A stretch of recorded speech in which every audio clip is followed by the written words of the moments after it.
Welcome to This Explainer. Today, we are going full time traveler. We're journeying from a 200 million year old prehistoric landscape straight into a vibrant, present-day ecosystem and a beloved tourist destination right in northeastern Arizona. Petrified Forest National Park is truly unlike anywhere else in the world, and we're going to break down exactly why that is.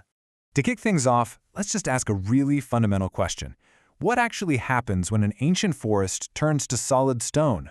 It sounds totally made up, like pure fantasy, right? But it's real, and we're going to see exactly how living, breathing trees transformed into literal sparkling rocks. So Section 1, Forests of Stone, let's dive right in. We have to start our journey by jumping back a massive 200 million years to the late Triassic period. 200 million! Just think about that number for a second. Long before the landscapes we recognize today even existed, these incredible stone formations that the park is so famous for were actually living, towering trees. But obviously, something monumental had to happen to turn a thriving, green forest into a desert of solid stone. Now, this whole process of petrification took millions of years, but we can basically break it down into three pretty simple phases. First up, the ancient living trees naturally fell over. Second, instead of just rotting away like trees normally do, they were rapidly buried by thick layers of sediment and volcanic ash. That effectively sealed them off from oxygen. Finally, in step 3, mineral-rich groundwater slowly seeped into the logs. Over millions of years, it meticulously replaced the original organic wood tissue with quartz. So it kept the exact structure of the tree, but turned it completely into stone. And here's the best part. Because of the different minerals present in that groundwater, these are definitely not your average dull gray rocks. You get these brilliant reds, oranges, yellows, purples, and blues. You're essentially looking at ancient trees made of colorful crystals scattered all across the desert floor. It is an absolute visual marvel. Moving right along to Section 2, the Painted Desert. Just north of those concentrated forests of stone lies the Painted Desert. Honestly, it's breathtaking.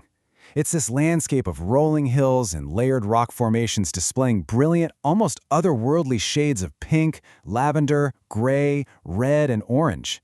These colorful bands were built up over millions of years as different layers of sediment were deposited and then exposed through erosion. Now, the crucial pro tip for anyone visiting is this: sunrise and sunset are when the magic happens. When that low-angle light hits the Badlands, it brings out those vibrant colors even more. It literally looks like a painting. So, the best way to actually experience this geology up close is definitely on foot. The park has 4 distinct, easy to moderate hiking trails that are perfect for all ages. You've got the Blue Mesa Trail, taking you through these striking blue and purple Badlands. Then there's the Crystal Forest Trail, which is absolutely your premier spot for seeing that incredibly colorful petrified wood we just talked about. If you want sheer scale, hit the Giant Logs Trail. It features some of the largest petrified trees in the whole park. And finally, the Long Logs and Agate House Trail, which wonderfully bridges the gap between deep geological time and human history. Which brings us perfectly to Section 3, Echoes of the Past. Okay, I absolutely love this side-by-side because it beautifully contrasts two drastically different eras of human history right inside the park. Over on the left is Agate House. Archaeologists have documented hundreds of ancestral Puebloan sites out here, but this one is wild. It's an 8-room pueblo built over 700 years ago entirely out of petrified wood instead of traditional stone. Just imagine building your house out of fossilized, colorful quartz. Then on the right, we fast forward to mid-century America. Petrified Forest is actually the only national park containing an original section of historic Route 66. They even have it marked with a vintage automobile. It gives you a fantastic dose of nostalgia for those classic American road trips. Section 4, Desert Wildlife and Seasons. Now, you might think of an arid, rocky landscape like this as completely barren, but it actually supports a surprisingly vibrant ecosystem. We're talking pronghorn, coyotes, bobcats, jackrabbits, lizards, and even majestic golden eagles soaring right above you. The key tip here is that these animals are way more active during the cooler morning and evening hours. So if you're already out there catching that spectacular sunrise or sunset we mentioned earlier, you're also putting yourself in prime wildlife viewing time. So when should you actually go?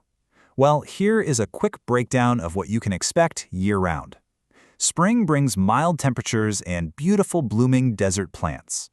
Summer offers warm days, but watch out for those dramatic afternoon monsoon thunderstorms. Fall gives you incredibly pleasant weather and excellent visibility for gazing all the way across the Painted Desert. And winter? It brings cool temperatures but with a massive visual payoff. Occasional light snow creates these stunning white contrasts against the vibrant reds and purples of the rocks. While the park is amazing all year, spring and fall are generally going to give you the most comfortable hiking weather. And finally, Section 5. Plan your park visit. Before you pack your bags, let's cover some quick logistics to make sure you stay safe and we keep this landscape protected. First, you are in a desert. Bringing plenty of water, wearing comfortable walking shoes, and loading up on sun protection are non-negotiable. You also really need to stay on the designated trails to protect the fragile geology. And this next point is absolutely crucial. Never, ever remove petrified wood or artifacts.